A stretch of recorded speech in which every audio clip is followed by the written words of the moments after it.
U.S. Consul General Phillip Chicola here. Very many things you've done here. One, charity work. Ronald McDonald House, a little bit. And Honorary Captain Lyle Knott has befriended you. And the regiment gave you this honor, or who gave you this honor? How did that work? The BC regiment, and I'm not quite sure what the internal procedure is in the regiment.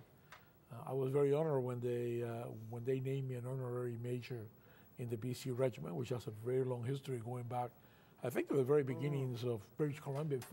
Before British Columbia was British Columbia, they were at the beginning of the regiment there. So really honored by Afghan veterans, is that how it worked? Or I think it was related in large part to the things that Lyle Knott and I have done, mostly Lyle, by the way, in support of returning Afghan veterans.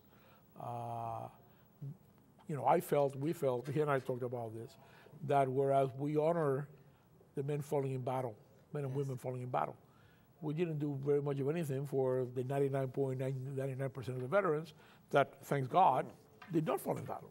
So we decided to do what I was thinking about was a small event, 10 or 20 veterans, 40, 50 people to say thanks. And then Lyle got into it.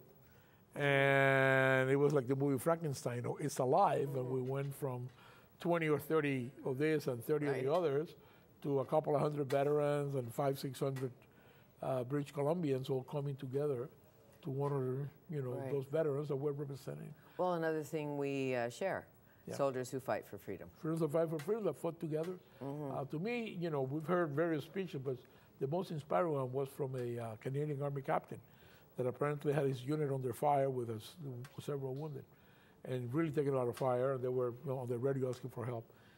And he said that the most touching moment of his life was when he saw that big American helicopter with a big Red Cross coming down to pick up these 3 wounded Canadian soldiers under fire with rockets, propelled grenades, and bullets flying by. These guys came, took the Canadians out, and he said, that day I kind of cried, thinking how important we are to each other. And I thought that better than anything any one of us can say, touches on the strength and the core of the relationship. Absolutely.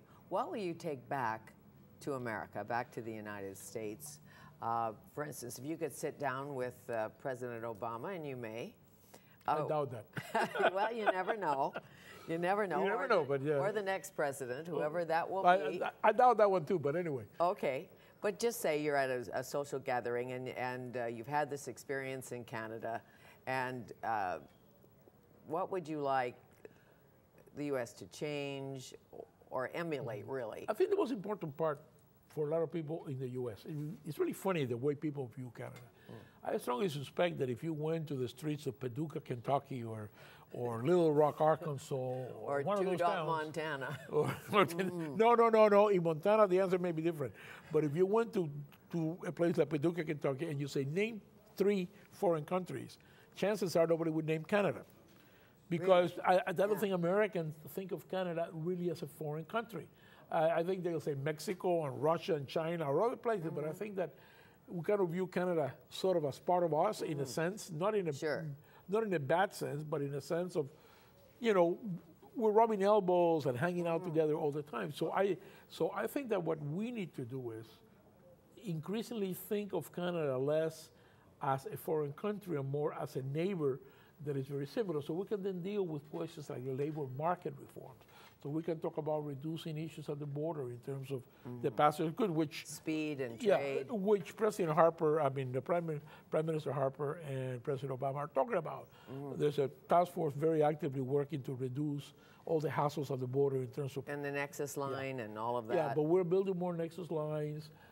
There are things we have to deal with, and some are easy to conceptualize but hard to implement because they require giving up pieces of sovereignty, which neither the U.S. nor Canada is quite prepared to do. But there's a lot of things that we can resolve if only we reduce our view of one another as foreign countries and more as joint partners, neighbors, cousins, brothers and sisters, whatever it is that a Cascadia idea or something like that. As you know, both countries are resistant to that, but I do know, being born in the United States, if you went to North Carolina and asked somebody where PEI was, or Nova Scotia, They wouldn't know. Perhaps even Winnipeg would be a tough question. That is correct. I know, it should be in the schools. But remember, the American educational system doesn't exactly win too many points. We just had a really disturbing poll right before the 4th of July, where they were asking people, who did we fight for independence? And only less than 60% said the British. I wonder who the other 40% thought we fought. But it is really an indictment of what teachers are teaching in the U.S.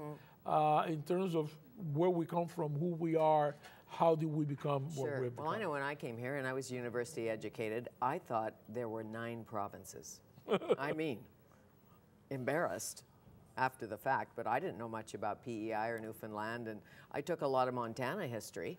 Yeah. Great, but you're right. And you were right cheek to cheek with Canada by being in Montana. I mean, you were not in North Carolina. No, exactly. I should have known more than I did. Now I know a little bit.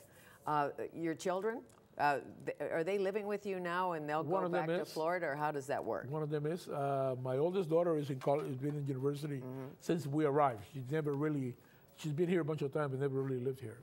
My youngest daughter, however, graduated from high school this year. Right, great. From West Point Grey Academy, and where they did a great job teaching her, and it's really the best school that my kids have ever gone to, West Point Grey Academy. Oh, great. It was like, she's also going to go to school in the States.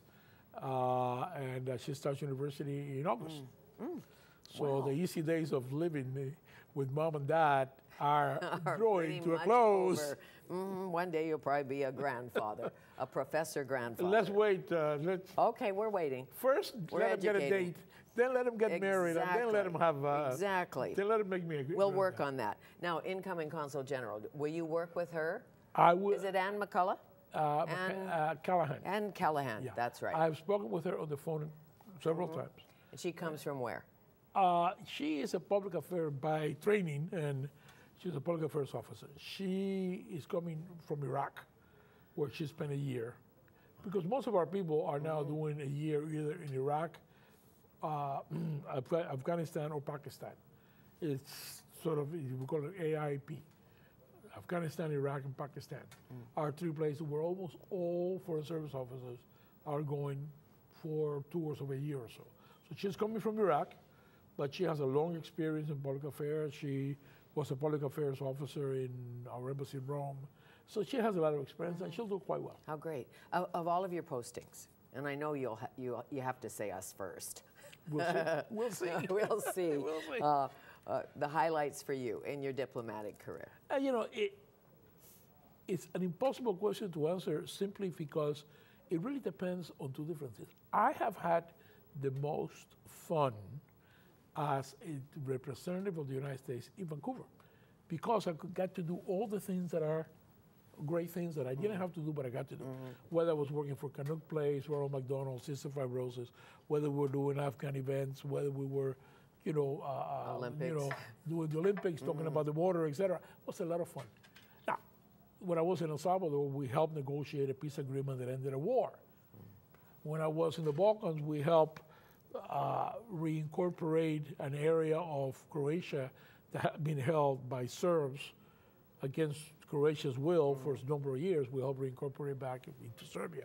When I was working in Colombia and the Andes, we got to put together programs that help countries like Colombia and Peru confront guerrillas and narco-traffickers. So you cannot compare the substance of that with the things that we have done here. But as far as a place where I got to do things I really wanted to do and that were good for the community, this is the place. Will you go back to Cuba? To do what? To visit, is there a sense of place for you? No. There is no Call of the Wild in my, I am not, this is not like the lion thing where you hear the roar and you want to go, no. I will probably go back, especially because my kids are always beating me up about going. It's kind of like in Roots. They want to go. They want to be the Kunta Kintes of their generation, I guess. Kunta Kinte was a character in Roots that the guy was looking for. I would probably go, but I think things have to change a lot more. I am in no hurry to go. I was there. The people that I would have gone to see, almost all of them have passed away because they're uncles and older cousins, and My closest cousin just died about a year ago. So I have little attraction in terms of family business to go back. But U.S. citizens can now go to Cuba freely, or how's We can that go, working? well, not totally freely. We're sort of back to the policy that existed when Bill Clinton was president. But it's a lot easier. I just have no desire to go as long as the current regime that is in power is in power. The times that I had to go on business, and I've been back several times on business, I always felt like it was kind of like visiting a different arrangement like South Africa, where those of us that had dollars or people that had access to dollars lived in one status, and then the people who did not lived in a much lower status. So as long as the system perseveres, I have no desire to go and do anything with it. I thank you. Thank you so much, Fanny. Nice to meet you. Likewise. Goodbye. It's been great being here, and we'll miss you all. Well, we'll miss you, too. Miss that Independence Day party, but they'll have another one. They'll have another one next year. Okay. The U.S. Consul General, Phillip Chicola.